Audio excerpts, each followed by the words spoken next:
कहानी का पूरा आनंद लेने के लिए इसके पिछले भाग को सुनना बिल्कुल भी मत भूलिएगा। उसका प्लेलिस्ट का लिंक मैं आपको डिस्क्रिप्शन बॉक्स पर दे दूंगी और साथ में कमेंट बॉक्स में पिन भी कर दूंगी, तो आप वहां से भी जाकर सुन सकते हैं। और आप लोग कहानी को पूरा ज़रूर सुने, तभी कहानी सुनने में मज़ा आएगा। और सुनने के बाद लाइक, कमेंट और सब्सक्राइब ज़रूर कर लें। कुछ ही समय में अथर्व ने ईशानी को हॉस्पिटल में एडमिट करवा दिया था। अखिल ने पहले ही सब तैयारी करवा दी थी। इस समय ईशानी के बारे में सिर्फ अखिल और अथर्व को ही पता था। निशा प्रेग्नेंट थी और ये जानकर वो परेशान हो जाती, इसलिए उसे नहीं बताया गया था। और वाड़ी तो अभी बच्ची थी। अखिल परेशान सा वहीं बैठा बस उस दरवाजे को देखे जा रहा था, उसके जिसके अंदर ईशानी का इलाज चल रहा था। अखिल जो उसके पास ही बैठा था वो समझ रहा था कि अथर्व अभी किस कंडीशन में है। लगभग 2 घंटे बाद डॉक्टर बाहर आती है। उन्हें देखकर अथर्व उनसे ईशानी के बारे में पूछता है, तो वो कहती है कि वो ठीक है, जहर ज़्यादा पावर का नहीं था, लेकिन पॉइजन का असर उनकी बॉडी में कुछ दिन तक रहेगा, इसलिए उनका ध्यान रखने की बहुत ज़रूरत है। वो काफ़ी वीक भी हैं। अथर्व और अखिल ये सुनकर ईशानी ठीक है राहत की सांस ली। डॉक्टर ने आगे कहा, हम उन्हें नॉर्मल वार्ड में शिफ्ट कर देंगे, तब आप मिल लीजिएगा।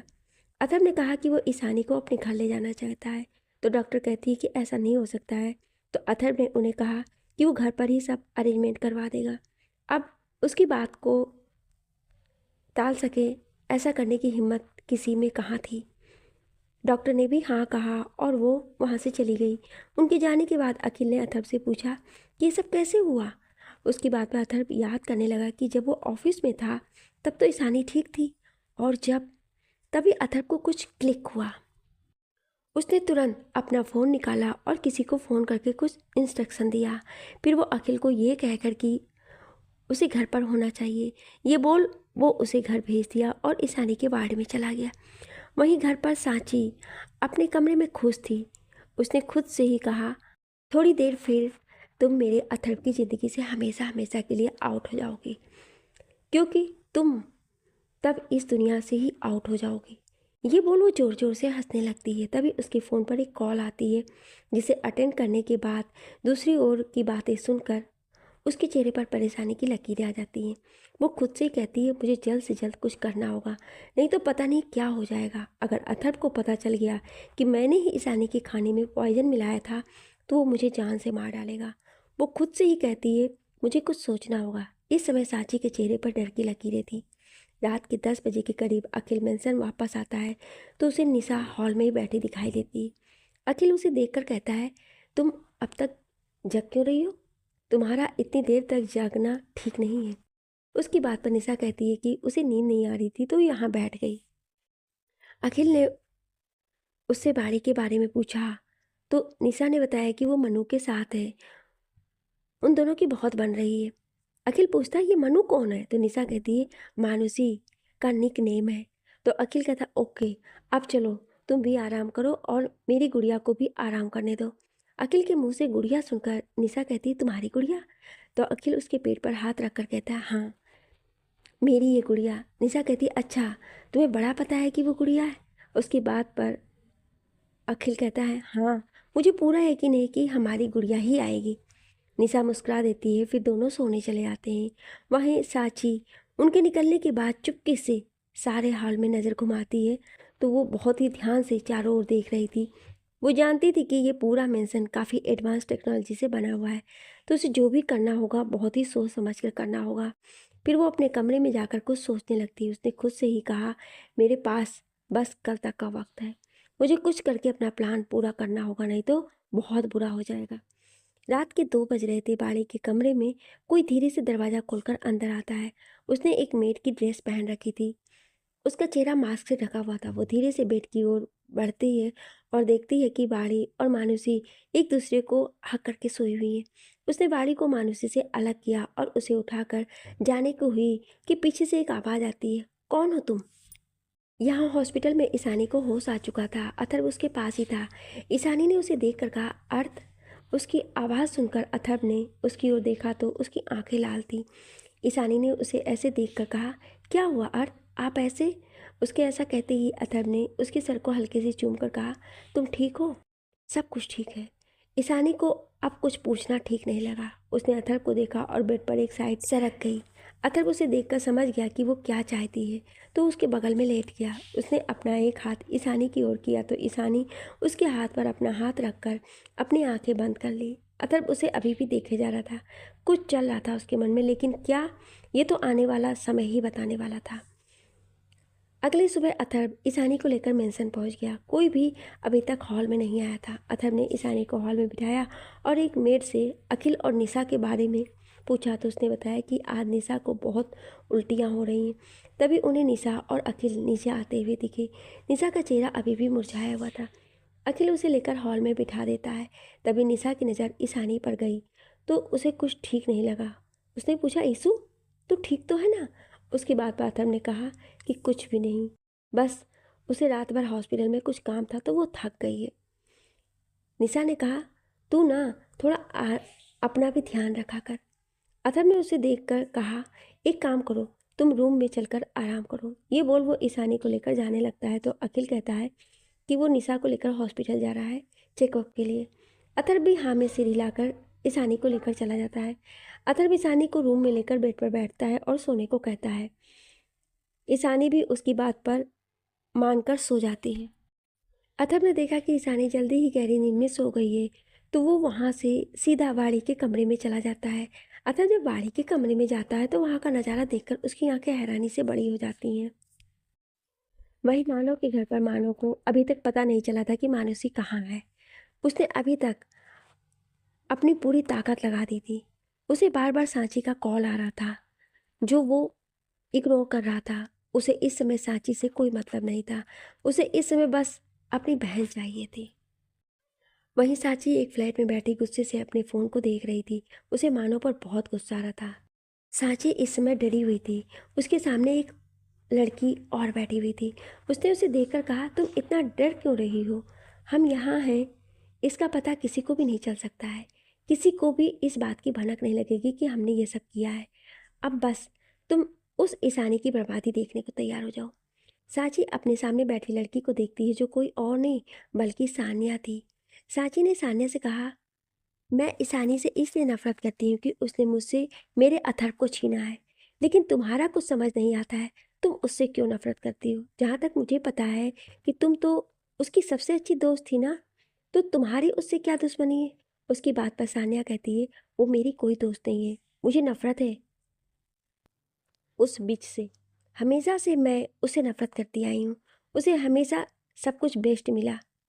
वो हमेशा हर काम में मुझसे आगे रही। मैंने कसम खाई थी कि उससे उसकी सारी खुशियाँ छीन लूँगी, उसे बर्बाद कर दूँगी। मैं अपने मकसद में कामयाब भी हो गई थी। उसके बॉयफ्रेंड को फंसा लिया था।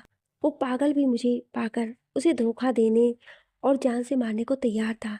लेकिन ऐन मौके पर आकर उस अथर्व रायचंद ने उससे शादी करके मेरा सारा प्लान बर्बाद कर दिया। अब उस राहुल से भी कुछ नहीं हो सकता है, लेकिन ईशानी को तो मैं बर्बाद करके ही रहूँगी।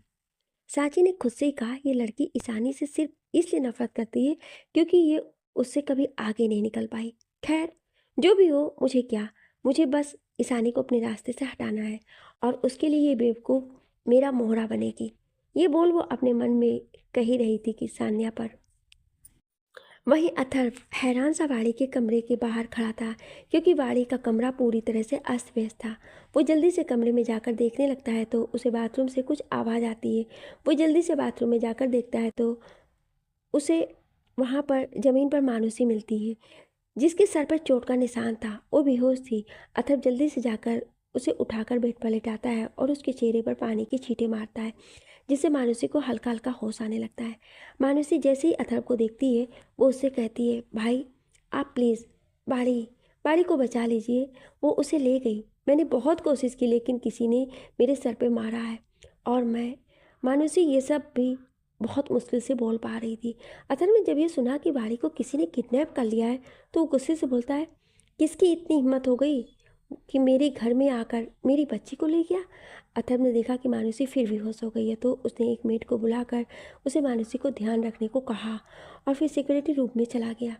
लेकिन वो जाकर उसके होश उड़ गए। अथर्व ने देखा कि उसकी सिक्योरिटी रूम में सभी गार्ड्स मरे हुए पड़े थे और सारी सीसीटीवी भी खराब कर दिए गए थे। उसने तुरंत अपने फ़ोन से अपने कुछ गार्ड्स को फ़ोन करके बुलाया और उन्हें ये सब हैंडल करने को कहा। अथर्व वहाँ से हॉल में आकर बैठ गया। उसे समझ ही नहीं आ रहा था कि इतनी हाई सिक्योरिटी के बाद भी कोई उसके मेंशन में आया और उसकी गाड़ी को लेकर चला गया। उसने सभी गार्ड्स को सब कुछ ठीक करने और किसी को भी इस बारे में ना पता चले ये भी ऑर्डर दिया।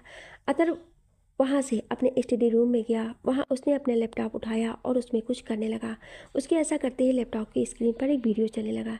ये बात किसी को नहीं पता था कि अथर्व ने अपने घर में कुछ हिडन कैमरा भी इंस्टॉल करवाया है, जिसके बारे में उसके सिवा किसी और को भी नहीं पता है। अथर्व ने उसका एक्सेस सिर्फ अपने लैपटॉप पर ही करवाया था। इस बारे में अखिल को भी नहीं पता था। अथर्व जैसे जैसे उस वीडियो को देख रहा था वैसे वैसे उसकी आंखों में कुछ लाली उतरती जा रही थी। कुछ देर बाद उसने गुस्से से अपने टेबल से सारी फाइल्स और बुक्स को नीचे गिरा दिया। उसने गुस्से से कहा, इसकी बहुत बुरी कीमत चुकानी पड़ेगी तुम्हें। तुम्हें ये बिल्कुल भी नहीं करना चाहिए था। इस समय अथर्व की आंखों में किसी को जान से मार देने की जुनून दिख रहा था। उसने अपने फ़ोन से किसी को कॉल किया और गुस्से से बोला, तुम्हारे पास सिर्फ 1 घंटा है, मुझे वो मेरे हेल हाउस में चाहिए। ये बोलकर उसने अखिल को फ़ोन किया और उसे सब बता दिया। जैसे ही वो बाहर आया उसे मेड दिखी। मेड ने उससे कहा कि मानुषी उससे मिलना चाहती है। अथर्व मानुषी के कमरे में गया तो मानुषी बेड पर अतलेटी बैठी थी। उसने अथर्व को देखकर कहा, भाई मैंने उसमें से एक का चेहरा देखा था जिसने मेरे सर पर वार किया था। अथर्व ने उससे कहा, कौन था वो? उसकी बात पर मानुषी ने जो कहा उसे सुनकर अथर्व का चेहरा गुस्से से काला पड़ गया। उसने मानुषी को आराम करने को कहा। वो वहाँ से बाहर चला गया। अथर्व अपने घर से बाहर निकल के अपनी कार से कहीं चला जाता है। थोड़ी देर बाद वो एक जगह पर पहुँचता है जो देखने में किसी पुरानी हवेली की जैसा लग रहा था, लेकिन अभी भी वो बहुत अच्छी कंडीशन में था। वो पूरी हवेली अथर्व के बॉडीगार्ड से घिरी हुई थी। जैसे जैसे वो अंदर की ओर बढ़ रहा था वैसे वैसे उसके कानों में किसी की चीखें गूंज रही थी। जल्दी ही वो एक कमरे में पहुंच जाता है। वो देखता है कि वहां पर एक लड़की को बांध कर रखा गया है और उस लड़की को कुछ फीमेल गार्ड ने घेर रखा है। उसे देख कर ही लग रहा था कि उस लड़की को बहुत टॉर्चर किया गया है। अथर्व के जाते ही एक गार्ड ने उसके सामने एक चेयर रखी जिस पर वो बैठ गया। अथर्व ने अब उस लड़की से कहा, मुझे सब सच बताओ, मेरी वाणी कहाँ है और सांची उसे लेकर कहाँ गई है? अगर अपनी ज़िंदगी का अंत खौफनाक नहीं बनाना चाहती हो तो बताओ कहाँ है वो? उसकी बात पर सामने बैठी लड़की, जो कोई और नहीं सानिया थी, उसने कहा, मैं ज़रूर बताऊंगी, लेकिन उससे पहले तुम्हें ईशानी को ख़त्म करना होगा। उसके मुंह से ईशानी का नाम सुनकर अथर्व का चेहरा और डार्क हो गया। उसने अपने हाथ में एक खंजर लिया और उसके हाथों पर घोंप दिया। ये होते ही उस पूरी जगह पर सान्या की चीख गूंज गई। अथर्व ने गुस्से से कहा, अपने मुंह से उसका नाम लेने की जरूरत कैसी की तुमने? उसकी बात पर सान्या दर्द भरी आवाज़ में कहती, मुझे मरना मंजूर है, लेकिन ईशानी खुश रहे ये नहीं। बहुत मानती है ना वो उस बच्ची को। अब उसकी वजह से वो बच्ची जिंदा नहीं बचेगी और उसकी वजह होगी वो ईशानी। वो जिंदगी भर तड़पेगी और उसे तड़पते देख मुझे सुकून मिलेगा।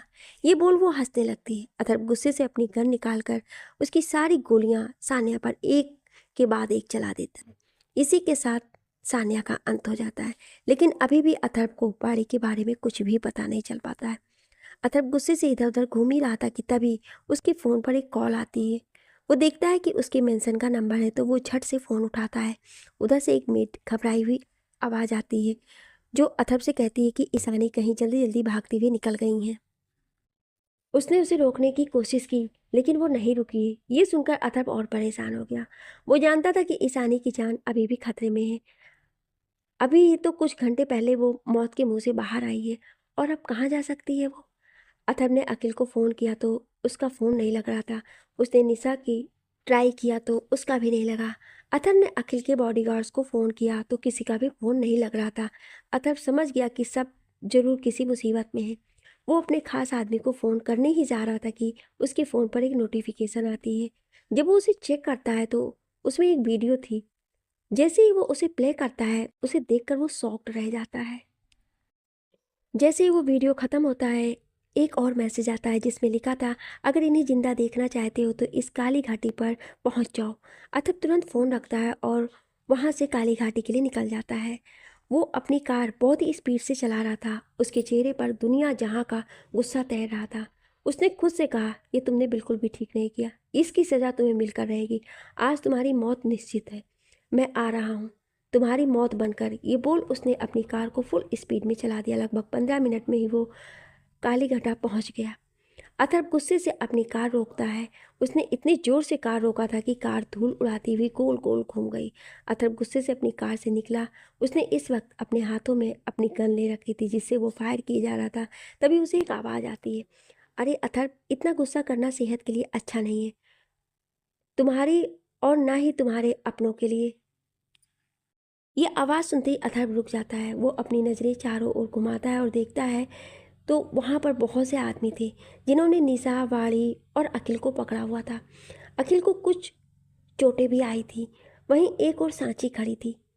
इस समय उसके हाथों में बंदूक थी और चेहरे पर जहरीली मुस्कान थी। अथर्व अभी भी चारों ओर नजरें फिरा रहा था। उसे इस तरह से किसी को ढूंढते देख सांची कहती, क्या बात है अथर्व, तुम किसे ढूंढ रहे हो? कहीं इसे तो नहीं? ये बोल वो अपने एक आदमी को इशारा करती है जो एक रिमोट से बटन प्रेस करता है। इसी के साथ पास की खाई से एक रस्सी ऊपर आती है जिसे ईशानी को बांधकर लटकाया गया था। उसके मुंह पर पट्टी बंधी थी। ईशानी को ऐसे देखकर अथर्व गुस्से से सांची की ओर बढ़ने लगता है। इतने में ईशानी की रस्सी नीचे जाने लगती। ये देखकर अथर्व के कदम रुक जाते हैं। वो सांची की ओर देखकर कहता है, ये सब क्यों कर रही हो तुम? उसकी बात पर सांची कहती है, इन सब की वजह तुम हो अथर्व। अगर तुमने मुझे ठुकरा कर इस दो कौड़े के बीच ईशानी से शादी नहीं की होती तो आज ये सब नहीं होता। तुम बहुत अच्छे से जानते थे कि मैं तुमसे कितना प्यार करती हूँ, लेकिन नहीं, तुम तो बस इस ईशानी के ही पीछे पागल थे। मैं वापस आई सिर्फ तुम्हारे लिए, लेकिन नहीं, अब तुम्हारे और मेरे बीच से ईशानी जाएगी। मैं इसे मार दूंगी, तुम तो मेरे हो जाओगे। सांची इस समय किसी साइको की तरह लग रही थी। अथर्व ने गरजते हुए कहा, अगर उसे कुछ हुआ तो मैं तुम्हें जिंदा नहीं छोड़ूंगा। तुम्हें मुझसे प्यार कभी था ही नहीं। वो सिर्फ तुम्हारा फितूर था जिसे पूरा करने के लिए तुम ये सब कर रही हो, और तुम्हें लगता है कि तुम ये सब करके मुझे पालोगी। ये तुम्हारी गलत फहमी है। सभी को छोड़ दो, मैं तुम्हें जिंदा छोड़ दूंगा। अगर मेरी ईशानी या किसी भी घर वाले को कुछ भी हुआ तो तुम्हें ऐसी मौत दूंगा जिसे तुम कभी नहीं भूल पाओगी। उसकी बात पर सांची कहती है, अगर तुम मेरी नहीं हो गई तो मैं तुम्हें इसका भी नहीं होने दूंगी। ये बोल वो गुस्से से फायर करती है जिससे वो रस्सी जिससे ईशानी बंधी हुई थी वो टूट जाती है और ईशानी नीचे गिरने लगती है। ये गिरती तभी अथर्व फुर्ती से जाकर उसे पकड़ लेता है। सांची कुछ कहती उसके पहले ही वो अथर्व के आदमी आ गए और सभी घेर लिया। अथर्व ने ईशानी को ऊपर खींचा और उसे अपने गले से लगा लिया। उसने उसके हाथ और मुंह खोल दिए। अथर्व वहां से ईशानी को उठाता है और वो सभी के पास आकर खड़ी हो जाती है। उसने बाड़ी को अपनी गोद में उठा लिया और उसे प्यार करने लगी। फिर वो निशा के पास जाकर उसे भी देखने लगती है। तभी उसकी नज़र सांची पर जाती है जो गुस्से में खड़ी उन सभी को घूर रही थी। अथर्व उसके पास गया और एक जोरदार थप्पड़ उसके गाल पर लगा दिया। सांची नीचे गिर गई और अपने गुस्से से आग उगलती हुई नजरों से अथर्व और सभी को देखने लगती है।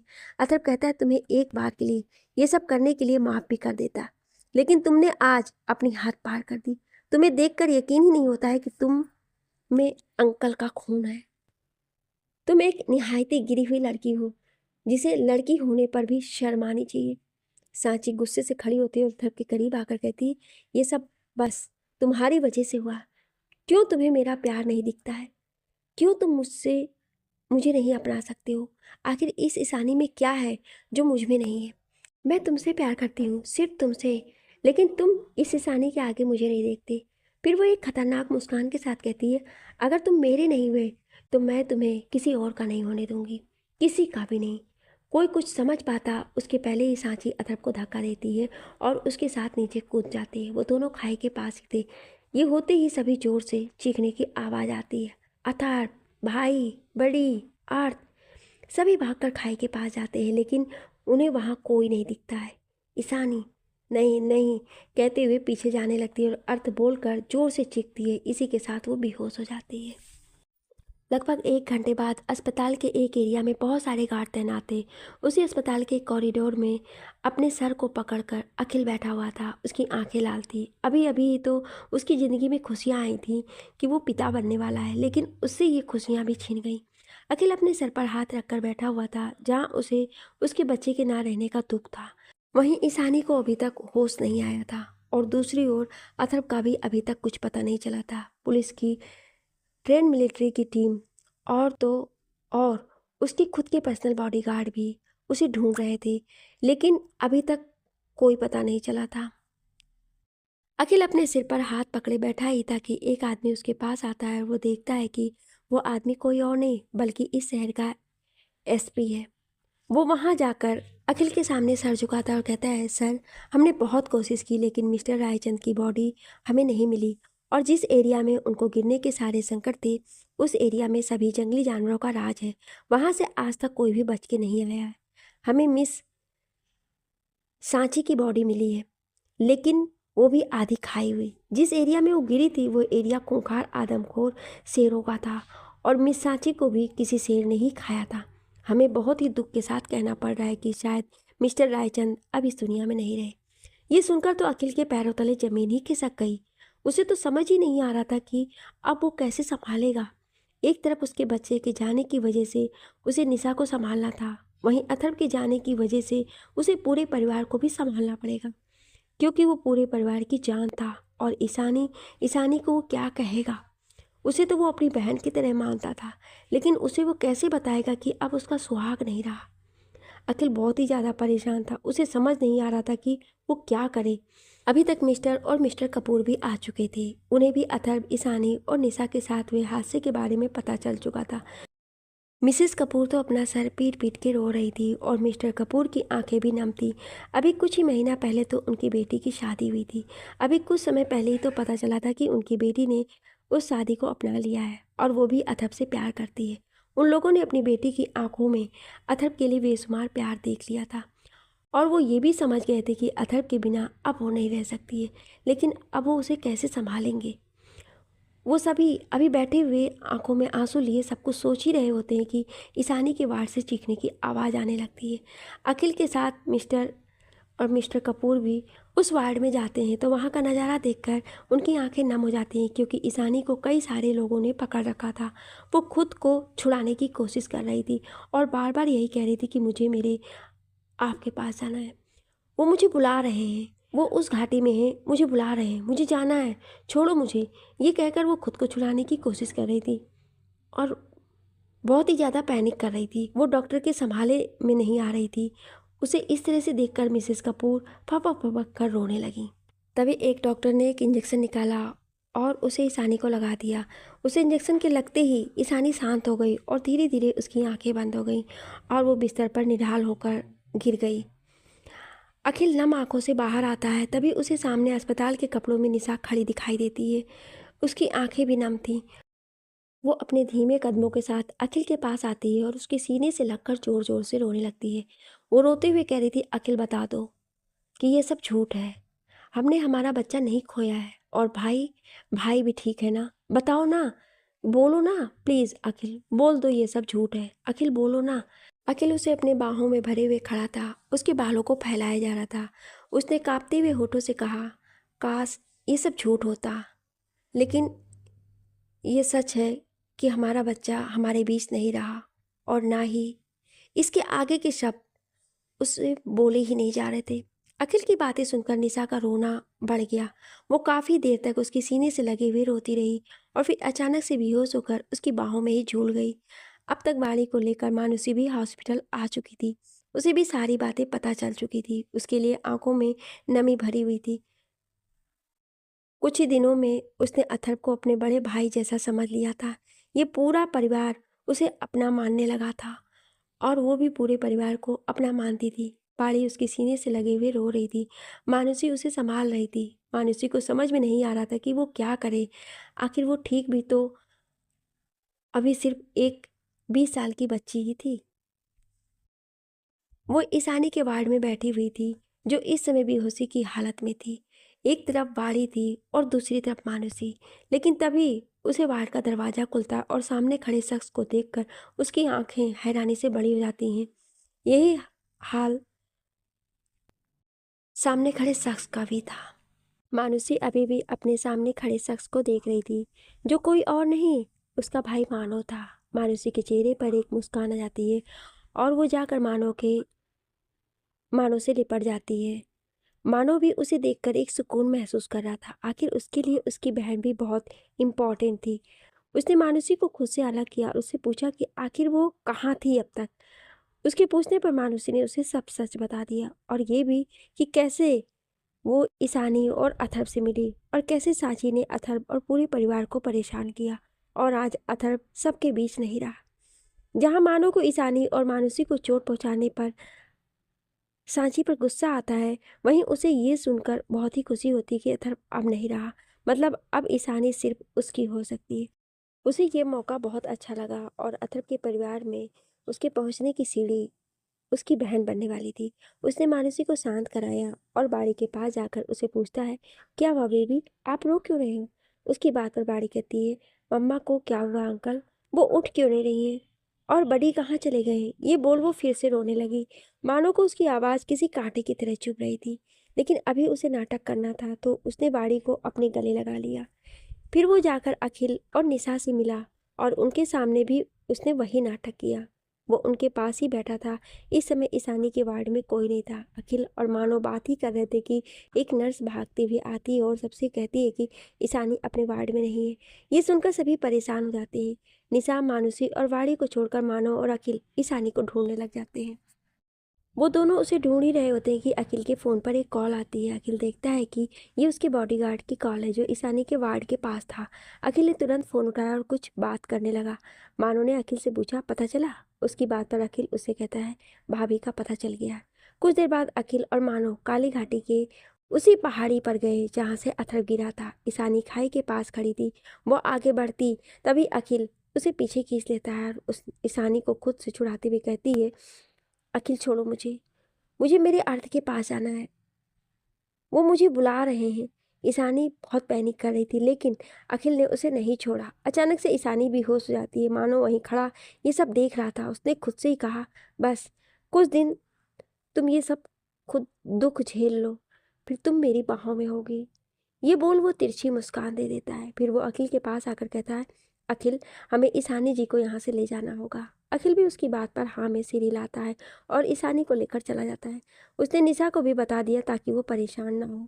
ईशानी को फिर हॉस्पिटल में एडमिट किया जाता है, लेकिन इस बार कड़ी सुरक्षा में। अखिल ने डॉक्टर से ईशानी के बारे में पूछा तो उन्होंने बताया कि उसके मन पर उसके पति की मौत का गहरा सदमा हुआ है। ये कब तक ठीक होगा नहीं कहा जा सकता है। अखिल बहुत परेशान था। इतनी सब मुसीबतें वो कैसे सही करेगा? अथर्व की बॉडी नहीं मिली थी, इसलिए पंडित जी के कहे अनुसार सभी रस्में की गईं।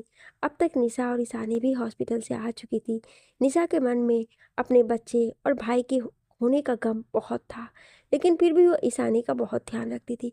आज अथर्व को गए हुए 13 दिन हो चुके थे और घर में प्रार्थना सभा चल रही थी। अथर्व की बहुत बड़ी सी फोटो जिस पर हार चढ़ा हुआ था, वहीं ईशानी सफ़ेद कपड़ों में बैठी थी जैसे कोई लाश हो। निशा भी उसके पास बैठी थी जो ईशानी को संभाल रही थी। मानुषी अपनी गोद में बाड़ी को लिए बैठी थी जिसकी आंखें नम थी। इन दिनों में मानो सबका बहुत ही ध्यान रख रहा था और सभी के काफ़ी करीब आ चुका था, सिवाय ईशानी के, क्योंकि वो अब बिल्कुल भी बोलना बंद कर चुकी थी। वो बिल्कुल एक लाश की तरह हो चुकी थी जिसमें सांस तो थी लेकिन जान नहीं। सभी को विदाई दी गई और सभी खा पी करके चले गए। मानुषी और निशा ईशानी को उठाती हैं, लेकिन कुछ कदम चलकर वो बेहोश हो चुकी थी। सभी घबरा गए। अखिल ने तुरंत डॉक्टर को बुला लिया और ईशानी को रूम में लेकर चले गए। थोड़ी देर बाद डॉक्टर भी आ गई। लेडी डॉक्टर ईशानी का चेकअप कर रही थी। सभी हॉल में बैठे डॉक्टर के बाहर आने का इंतजार कर रहे थे। इस समय सबसे ज़्यादा बेचैनी किसी के चेहरे पे थी तो वो था मानव। तभी डॉक्टर बाहर आती हैं। सभी उनके पास जाकर ईशानी के बारे में पूछने लगते हैं तो वो कहती हैं, देखिए मैंने पहले ही कहा था कि उनके हस्बैंड के साथ जो कुछ भी हुआ है उसका उनको बहुत ज़्यादा सदमा लगा है और इस स्ट्रेस की वजह से उन्हें चक्कर आ गया है। वो इस समय बहुत ही ज़्यादा मेंटली ऑफिस के लिए दोनों ही वीक हैं।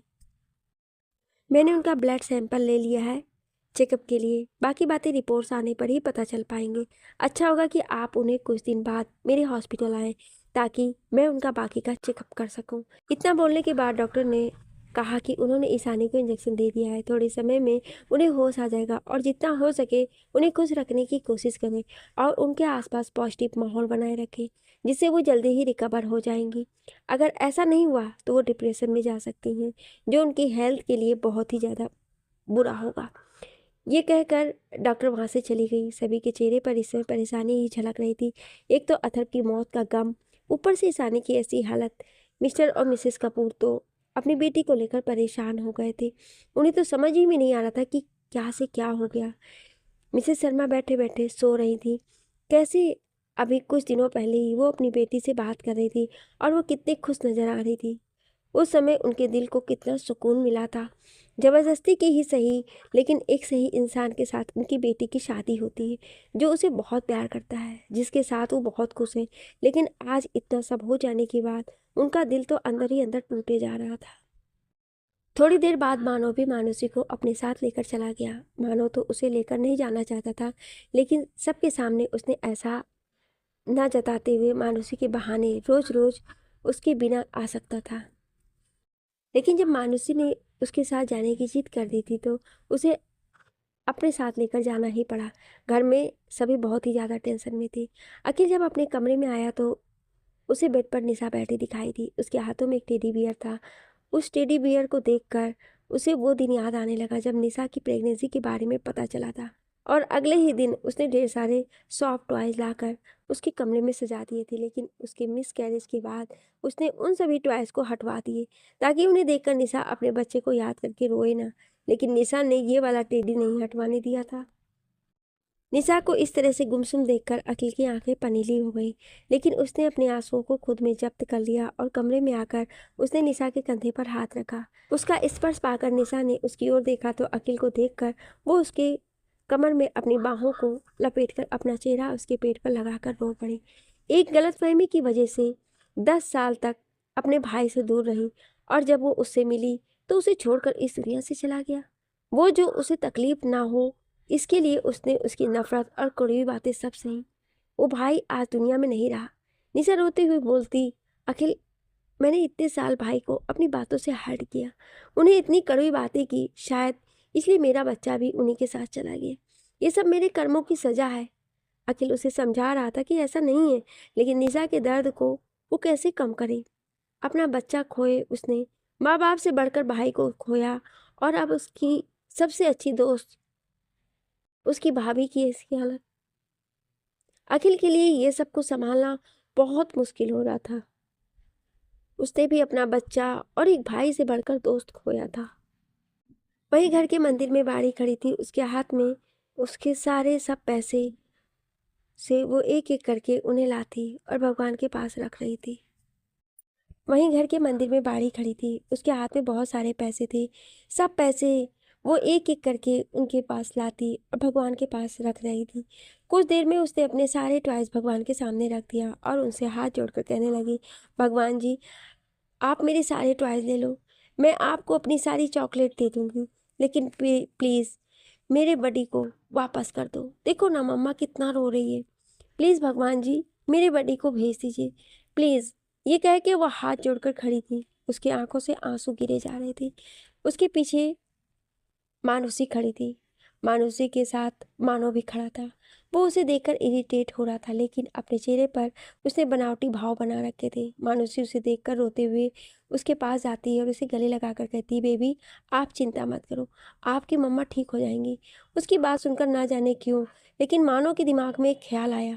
वो अपने चेहरे पर स्माइल लिए बाड़ी के पास जाता है और अपने घुटनों के बल बैठकर उसके चेहरे को अपने हाथ से भरकर कहता है, बेबी आप टेंशन मत लो, जब तक आपके बडी वापस नहीं आते तब तक आप मुझे अपना बडी समझ लो, मैं भी तो आपके बडी जैसा हूँ ना। उसकी बात पर बाड़ी ने हाँ में सिर हिलाया और उसके गले लग गई। मानो कि दिल में छुपी बातों से अनजान अखिल और निशा पीछे खड़े उसे देख रहे थे। उन दोनों ने उसे देखा और फिर एक दूसरे की ओर देखा, फिर बाड़ी के पास चले गए। मानव ने इन दिनों सभी को ऐसे अपने प्यार के जाल में फंसा रखा था कि सभी उसकी हर बात पर विश्वास करते थे, उनकी हर बात को सही मानते थे। लेकिन ईशानी के हालातों में कोई भी बदलाव नहीं आया था। वो अभी भी गुमसुम ही रहती थी। आज निशा और अखिल उसे डॉक्टर के पास लेकर गए थे क्योंकि उसकी रिपोर्ट्स आ चुकी थी और डॉक्टर ने उन्हें ईशानी के साथ बुलाया था। मानव को ये बात पता थी कि वो ईशानी को अपने साथ लाना चाहता था, लेकिन पता नहीं ईशानी को उससे अच्छी वाइब्स नहीं आती थी, इसलिए निशा और अखिल लाए थे और मानो मन महसूस कर रह गया था। डॉक्टर उसकी कंडीशन बता चुके थे कि अथर्व की मौत के बाद उसने अपने दुख को अपने अंदर जब्त करके रखा है। और ये उसके लिए अच्छा नहीं है। अगर वो ऐसे ही साथ रही तो उसकी मेंटल कंडीशन पर असर पड़ सकता है। इंसान जब अपना दर्द रोककर या बोलकर जाहिर कर देता है तो वो अंदर से शांत हो जाता है, लेकिन अपने दुख को अपने अंदर ही जब्त करके रखने की वजह से ईशानी की कंडीशन दिन पर दिन बिगड़ती जा रही थी। हॉस्पिटल में ईशानी हॉस्पिटल के बेड पर लेटी थी। उसका चेहरा मुरझाया हुआ था। डॉक्टर ने उसे चेक किया और अखिल और निशा का पास आकर उन्होंने बताया कि ईशानी को रिपोर्ट आ चुकी है, लेकिन उसकी कंडीशन दिन पर दिन खराब हो रही है और इस कंडीशन में उसकी ऐसी हाल दोनों के लिए बहुत खराब साबित हो सकता है। डॉक्टर की बात पर निशा ने कहा, दोनों के लिए मतलब? डॉक्टर उसकी बात पर डॉक्टर कहती है, मिसेस रायचंद प्रेग्नेंट है, लेकिन उनकी जो कंडीशन है, अगर वो उससे बाहर नहीं आई तो वो अपने बच्चे को खो सकती है। उसके बाद डॉक्टर ने उन्हें कुछ मेडिसिन दी और ईशानी को ले जाने को कहा। अखिल और निशा समझ नहीं पा रहे थे कि वो खुश हो या नहीं। उनके भाई की आखिरी निशानी ईशानी के पेट में पल रही है और अथर्व के गम में ईशानी ऐसी डूबी है कि वो उससे और बच्चे दोनों को खो सकते हैं। निशा ने भरी आंखों से अखिल को देखा। अखिल ने उसे देखकर कहा, निशा मुझे समझ नहीं आ रहा है कि हम क्या करें। तभी निशा ने कहा, ईशानी को अब ठीक होना ही पड़ेगा, अपने लिए ना सही लेकिन अपने बच्चे के लिए। ये बोल वो उठकर ईशानी जिस वार्ड में थी उसमें चली गई। उसने देखा कि ईशानी गुमसुम बैठी हुई थी। उसने एक सीधी चोटी बनाई थी, चेहरा मुरझाया हुआ और एक सफ़ेद रंग के सूट में वो किसी बेजान मूरत की तरह लग रही थी। निशा उसके पास आती है और उसे खींचकर खड़ा करती है और उसे हिलाते हुए कहती है, ईशु होश में आ, भाई अब नहीं रहे, वो चले गए हैं तुझे तुझे मुझे हम सबको छोड़कर। क्या अब तू भी जाना चाहती है? अगर ऐसा है तो रह, ऐसे कोई कुछ नहीं कहेगा, लेकिन अपने साथ क्यों अपने और भाई के प्यार की निशानी को ख़त्म करना चाहती है? भाई हमारी ज़िंदगी में वापस आ रहे हैं, लेकिन शायद तू नहीं चाहती है कि वो वापस आए, इसलिए ऐसी बनी बैठी है। अरे नहीं, अपने लिए ना सही लेकिन भाई की आखिरी निशानी के लिए तो खुद को संभाल।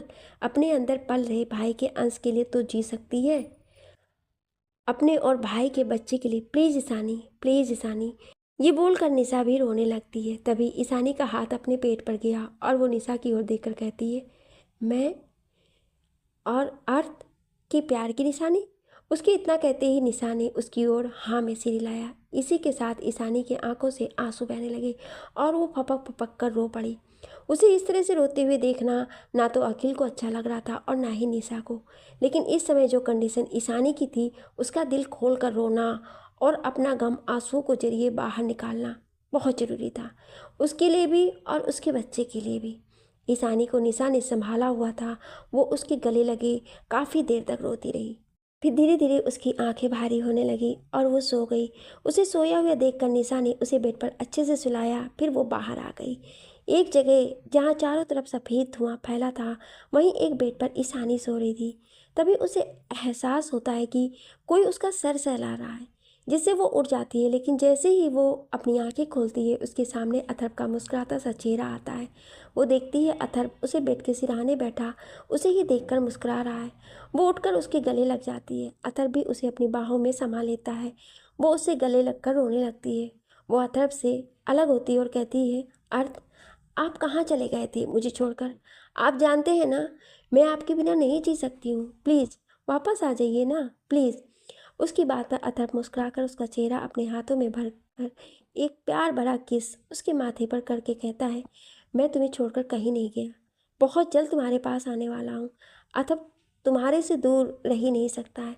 ये बोल उसने ईशानी का हाथ उसके पेट पर रख दिया। ईशानी ने भी अपने पेट की ओर देखा और फिर जब सामने देखती है तो अथर्व वहाँ नहीं था। इसी के साथ उसकी आंखें खुल जाती हैं और वो अपने चारों ओर देखने लगती है तो उसे एहसास होता है कि वो अपने कमरे में है। इसी के साथ वो अपने पेट पर अपना हाथ रखकर फिर रोने लगती है। ईशानी खुद से ही कहती है, मुझे माफ़ कर दे मेरे बच्चे, मैं तुझसे वादा करती हूँ मैं तुम्हें कुछ नहीं होने दूँगी। तुम मेरे अर्थ की निशानी हो, हमारे प्यार की। ये बोल वो अपने साइड टेबल से अथर्व की फ़ोटो को उठाती है और उस पर हाथ फेर कर कहती है, अर्थ आप पापा बनने वाले हैं, हमारे प्यार की निशानी इस दुनिया में आने वाली है। ऐसे ही वो काफ़ी देर तक अदर की फ़ोटो से बात करती रहती है, लेकिन कोई था जो ईशानी को ऐसे करते हुए अपनी खून भरी आंखों से देख रहा था। वो कोई और नहीं बल्कि मानो था। उसने खुद से ही कहा, इस बार नहीं, इस बार मैं उसे ये उसकी निशानी किसी को भी तुम्हारे और मेरे बीच नहीं आने दूंगा। ये बोल वो वहाँ से चला जाता है। मानो अपने बिला के अपने कमरे में बने सीक्रेट कमरे में था, जहाँ चारों ओर ईशानी की ही फोटोज थी। वो गुस्से से ईशानी के सामने खड़ा था। उसने खुद से कहा, नहीं, ऐसा नहीं हो सकता है। मैंने इतनी प्लानिंग की और तुम्हारी ज़िंदगी से उस अथर्व को हमेशा के लिए दूर कर दिया, लेकिन वो अपना अंश तुम्हारे अंदर छोड़ गया। लेकिन मैं ऐसा नहीं होने दूंगा। मैं इस बच्चे को हमारे बीच नहीं आने दूंगा। इसे भी जाना होगा हमारे बीच से, जैसे मैंने अथर्व और उस सांची को हमारे बीच से हटाया है। इस बच्चे को भी हटा दूंगा। ये सब बोलने के बाद मानो याद करने लगा कैसे सब उसने किया था। फ्लैशबैक। सांची ने जब ईशानी को पॉइजन दिया था, ये बात मानो को पता चल गई। तब तक उसे ये भी पता चल गया था कि उसकी बहन अथर्व के मेंशन में है। उसने सांची को अपने आदमियों से उठवा लिया। उसने सांची से गुस्से से कहा कि आखिर उसकी हिम्मत कैसे हुई उसकी बहन पर हाथ उठाने की। लेकिन सांची के ईशानी को पॉइजन देने की बात पर वो गुस्से से आग बबूला हो चुका था। उसने सांची को मारने का सोचा, लेकिन सांची ने उससे कहा कि ईशानी उसकी हो सकती है। सांची ने उसे बताया कि वो वाणी को किडनैप करेगी किसी की हेल्प से, और अथर्व के सभी घर वालों को भी, और अथर्व को ईशानी को छोड़ने को कहेगी। अथर्व को उसकी बात माननी पड़ेगी। मानव ने उसकी बात तो मान ली, लेकिन उसने कहा कि वो उसे कुछ और करना होगा। उसे अथर्व को किसी भी तरह से लेकर खाई में गिराना होगा। सांची ने कहा कि वो उसे मारना चाहता है, तो मानव ने कहा कि वो उसे बचा लेगा। उसके आदमी नीचे नेट लगाए होंगे, और सांची ने वैसा ही किया। लेकिन मानव ने यहाँ एक और चाल चली। वो जानता था कि चाहे कुछ भी हो जाए, अथर्व जब तक जिंदा रहेगा तब तक ईशानी को उसका नहीं होने देगा। इसलिए उसने सांची को झूठ बोला और उसने कोई भी नेट नहीं लगवाया, जिसका रिजल्ट ये रहा कि सांची अब नहीं रही और अथर्व भी। मानव ने ये सब वहाँ खड़े रहकर देखा था, लेकिन वो काफ़ी दूर था जिससे कोई उसे ना दिखे। वो किसी के सामने नहीं आना चाहता था जिससे उसका प्लान बर्बाद हो जाए। इसके बाद उसने अथर्व और सांची की मौत के बाद पूरे परिवार को अपने कंट्रोल में करके उसने विश्वास जीता, और आज सभी उस पर अटूट विश्वास करते हैं। फ्लैशबैक। मानो गुस्से से कहता है, सब कुछ मेरे प्लान के हिसाब से चल रहा था, लेकिन नहीं, इस बच्चे ने सब बर्बाद कर दिया है। लेकिन कोई नहीं, जो वैसे नहीं तो ऐसे ही, अब ये बच्चा ही मुझे ईशानी के करीब लाएगा, उसे मेरा बनाएगा, और एक बार ईशानी मेरी हो जाए फिर ये बच्चा भी हमारे बीच नहीं आएगा। ये बोल वो ज़ोर ज़ोर से हंसने लगा। वहीं दूसरी ओर ईशानी अपने कमरे में बैठी अथर्व और अपनी फ़ोटो को देख रही थी, जिसमें उनकी दार्जिलिंग की और बहुत सारी फ़ोटोज़ थी। एक फ़ोटो उसके अम्यूज़मेंट पार्टी की थी। ईशानी को याद आ रहा था कि कैसे अथर्व ने उसे फेरीविल पर किस किया था, कैसे वो उसे हमेशा छेड़ता था, कैसे उसके हॉस्पिटल में होने पर वो टूट गया था और उसने उसी समय उससे अपने प्यार का इजहार किया था, कैसे वो दोनों एक साथ प्यार भरे पलों को जीते थे। अथर्व उसका कितना ख्याल रखता था, कितना प्यार करता था। ये बोल वो कमरे में चारों ओर देखने लगती है तो उसे हर जगह अथर्व ही अथर्व दिख रहा था। वो वहाँ से उठकर बालकनी में आ जाती है, जहाँ एक बड़े सा सोफ़ा रखा था जिस पर वो दोनों हमेशा बैठकर घंटों प्यार भरी बातें करते थे। अथर्व ने वो सोफ़ा ऐसा बनवाया था कि वो एक बटन प्रेस करने से वो एक बेड में बदल जाता था, जहाँ अक्सर चांदनी रात में अथर्व उसे अपनी बाहों में बिठाकर गिटार बजाता रहता था, उसके लिए रोमांटिक गाने गाया करता था। वो उसी सोफ़े को देख रही थी, तभी उसे वो अथर्व बैठा दिखाई देता है, जो अपने हाथों में गिटार लिए हुए था। ईशानी जाकर उसके पास बैठ जाती है और गाना शुरू होता है।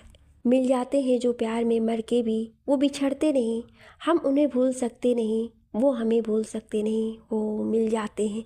कौन सी चांदनी रात में क्या हुआ, किस मुलाकात में याद आती है जब भी कोई बात, बस बात ही बात में, जैसे रोते हैं दिल टूट के, ऐसे सावन बरसते नहीं, वो मिल जाते हैं।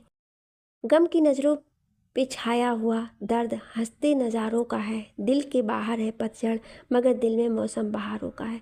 उनकी यादों के ये फूल तो टूट कर भी बिखरने नहीं, वो मिल जाते हैं। हमको ले जाएगी अब कहाँ प्यार की ये गली, क्या पता भूल से हम यहाँ आ गए, वापसी का नहीं रास्ता, इसलिए बच के चलते हैं, लोग इस गली से गुजरते नहीं, वो मिल जाते हैं। किस तरफ किसको आवाज़ नहीं, कौन जाने कहाँ रह गया, रात गम की गुजरती गई, ये अंधेरा यहाँ रह गया। जहाँ है वहाँ आजकल चांद सूरज निकलते नहीं, मिल जाते हैं। कुछ देर बाद निशा ईशानी को देखने उसके कमरे में आती है तो उसे ईशानी बालकनी में अथर्व के गिटार को बाहों में भरे सो चुकी थी और उसके मोबाइल में अथर्व के गाए हुए गाने की रिकॉर्डिंग चल रही थी। उसे इस तरह से देख देख कर निशा की आंखों से आंसू बहने लगे। उसने खुद से कहा, कभी सोचा नहीं था कि इन दोनों में इतना प्यार हो जाएगा कि एक के जाने के बाद दूसरा ज़िंदगी जीना ही छोड़ देगा, लेकिन मुझे इसे जीना सिखाना होगा। निशा ने एक ब्लैंकेट लिया और ले जाकर ईशानी को कवर कर दिया। उसके बाद वो वहाँ से निकलकर अपने कमरे में चली गई। जब अखिल कमरे में पहुँचा तो उसने देखा कि निशा बैठकर किसी गहरी सोच में डूबी हुई है। अखिल उसके पास आकर उसके कंधे पर हाथ रखता है। तब निशा जाकर होश में आती है। अखिल निशा से पूछता है कि आखिर वो क्या सोच रही है। उसकी बात पर निशा उसे बताती है, अखिल, मैं ईशु के बारे में सोच रही हूँ। तुम तो देख ही रही हो ना, भाई के जाने के बाद उसकी कैसी हालत हो गई है। हालांकि अपने बच्चों के बारे में सुनकर कुछ नॉर्मल हुई है, लेकिन मैं जानती हूँ वो अंदर से पूरी तरह से टूट चुकी है। उसके अंदर जीने की इच्छा ख़त्म हो चुकी है। अगर वो अपनी ज़िंदगी जी रही है तो सिर्फ और सिर्फ अपने बच्चे के लिए, और इस तरह से उसे घुट घुट कर जीते मैं नहीं देख सकती। मैंने ईशानी को देखा है, शुरू से देखा है।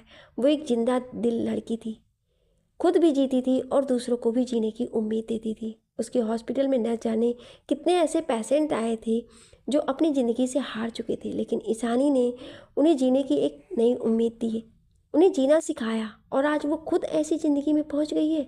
हम उसे ऐसे नहीं छोड़ सकते हैं। ठीक, हमें भी कुछ करना ही होगा। अखिल ने उसकी बात सुनी और कहा, मैं समझ रहा हूँ तुम क्या कह रही हो निशा। मैं भी भाभी की ऐसी हालत देखकर बहुत सोच में हूँ, लेकिन हमें भी समझ में नहीं आ रहा है कि हम क्या करें। उनकी ज़िंदगी में ये कमी सिर्फ अतर भाई ही पूरी कर सकते हैं, जो अब हमारे बीच नहीं रहे। हम क्या कर सकते हैं, कुछ भी मुझे समझ में नहीं आ रहा है। बस एक उम्मीद कर सकते हैं कि शायद बच्चे की उनकी ज़िंदगी में आने के बाद वो कुछ खुश रहने लगे। निशा ने उसकी बात सुनी और उसके सीने से लग गई और उसकी आंखों से आंसू बह रहे थे। उसने अपने भाई को तो खो दिया था, लेकिन अब बहन से बढ़कर दोस्त और भाभी को नहीं खोना चाहती है। वहीं एक कमरे में एक औरत एक सोफे पर बैठी हुई थी। उस औरत की आंखें बंद थी। वो पूरा कमरा अंधेरे में डूबा हुआ था। उस कमरे में हल्की सी रेड लाइट ही जल रही थी। उस औरत के सामने एक आदमी खड़ा था। उसके हाथों में एक लॉकेट थी जिसके सहारे वो उसे हिप्नोटाइज कर रहा था। उसके बाद उस आदमी ने उस औरत को कुछ बातें कही और उसे उन बातों को पूरा करने के लिए कहा। वो औरत उसके हिप्नोटाइज में आ गई थी और उसने कहा, जैसा वो चाहता है वैसा ही होगा। उस औरत की बातें सुनकर उस आदमी की आंखों में चमक आ गई। अगले दिन सभी ब्रेकफास्ट टेबल पर थे। ईशानी भी वहीं बैठी हुई थी। वो अपने हाथों से बाड़ी को खाना खिला रही थी। बाड़ी उसे देख रही थी और अचानक से बाड़ी ने उससे पूछा, मम्मा, आप पहले की तरह कलरफुल कपड़े क्यों नहीं पहनते हो? आप अब ये डल कपड़े क्यों पहनते हो? हमेशा वाइट, ब्लैक और ऑफ कलर के कपड़े ही क्यों पहनते हो? आप इन कपड़ों में अच्छी नहीं लगते हो। आप फिर से अपने वो सुंदर सुंदर कपड़े क्यों नहीं पहनते जो कलरफुल थे? उसकी ये मासूमियत भरी बातें सुनकर ईशानी के हाथ रुक गए और उसकी आंखों से फिर से पनीली हो गई। लेकिन उसने अपने आंसुओं को खुद में जब्त किया और बाड़ी की ओर देखकर कहने लगी, बेटा, मुझे वो सब कलर का पसंद नहीं है। क्या मैं आपको अच्छी नहीं लगती? बाड़ी ने अपनी प्यारी सी आवाज़ में कहा, मम्मा, आप तो हर समय अच्छी लगती हो। सॉरी, मैंने आपको ऐसा कहा। उसकी बात पर ईशानी ने हल्का सा मुस्कुराया और अपने हाथों से उसे फिर से खिलाने लगी। बाकी के सभी लोगों ने जब उसकी बात सुनी तो सभी का दिल दर्द से भर उठा। किसी से भी अब खाया नहीं जा रहा था, लेकिन सब ने किसी तरह से थोड़ा बहुत खाया और अपने अपने कमरों में चले गए। ईशानी बाड़ी को अपने साथ लेकर चली गई क्योंकि उसे बाड़ी के साथ ही कुछ अच्छा लगता था। अखिल और निशा बैठकर बातें कर रहे थे, तभी उनके कमरे में मिसेस कपूर आई। उन्हें देखकर निशा ने उन्हें अंदर आने को कहा। वह अंदर जाकर निशा और अखिल के सामने वाले सोफे पर बैठ गई। उन्होंने उन दोनों की ओर देखकर कहा, मैं जानती हूँ जो मैं कहने वाली हूँ ये शायद तुम दोनों के लिए थोड़ा मुश्किल होने वाला है, लेकिन मेरी नज़र से देखोगे तो समझ पाओगे कि एक माँ के लिए कितना मुश्किल होता है अपनी बच्ची को ऐसे देखना। अखिल और निशा उन्हें देखते हैं और कहते हैं, आंटी, आप कहिए, आप क्या कहना चाहती हैं? श्रीमती कपूर ने कहा, मैं चाहती हूँ कि ईशानी की दूसरी शादी हो जाए। उनकी ये बात सुनकर अखिल और निशा दोनों ही शौक रह गए। दोनों ही अपने शौक नज़रों से मिसेस कपूर को देख रहे थे। मिसेस कपूर ने उन दोनों की ओर देखा और कहा, मैं जानती हूँ तुम दोनों को ये बात एक्सेप्ट करने में बहुत मुश्किल होने वाली है, लेकिन एक माँ की नज़र से देखोगे तो समझोगे। मैं अपनी बच्ची को ऐसे घुट घुट के जीते नहीं देख सकती।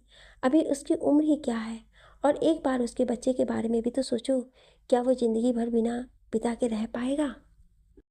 अगर हम ईशानी की दूसरी शादी कर दें तो उसके बच्चे को एक पिता का प्यार भी मिल जाएगा और ईशानी को एक जीवन साथी जिसके साथ वो अपने आगे की ज़िंदगी को जी सकेगी। शायद इसी के चलते वो फिर से जीना सीख ले और अपनी ज़िंदगी में आगे बढ़ जाए, इस गम को भूल जाए और उसकी ज़िंदगी फिर से खुशियों से भर जाए। क्या तुम दोनों नहीं चाहते कि ईशानी अपनी ज़िंदगी को जिए, ना कि काटे? अखिल और निशा उनकी बात बहुत ही ध्यान से सुन रहे थे और कहीं ना कहीं उन दोनों को भी ये बात सही लग रही थी। लेकिन ऐसा इंसान कहाँ मिलेगा जो ईशानी को इस हाल में एक्सेप्ट कर ले और तो और उसके बच्चे को भी अपना बच्चा मान ले। आजकल कौन किसी और के बच्चे को अपना बच्चा मानकर उसे प्यार देता है? अखिल ने उनकी तरफ देखा और कहा, आंटी, मैं आपकी बात को समझ रहा हूँ, लेकिन हमें ऐसा इंसान मिलना भी तो चाहिए जो भाभी और उनके बच्चे दोनों को एक्सेप्ट करे। अखिल की बात पर मिसेस कपूर ने कुछ ऐसा कहा जिसे सुनकर सभी शॉक हो गए। आखिर ऐसा क्या कहा मिसेस कपूर ने? जानने के लिए सुनिए अगले भाग में। Thank you.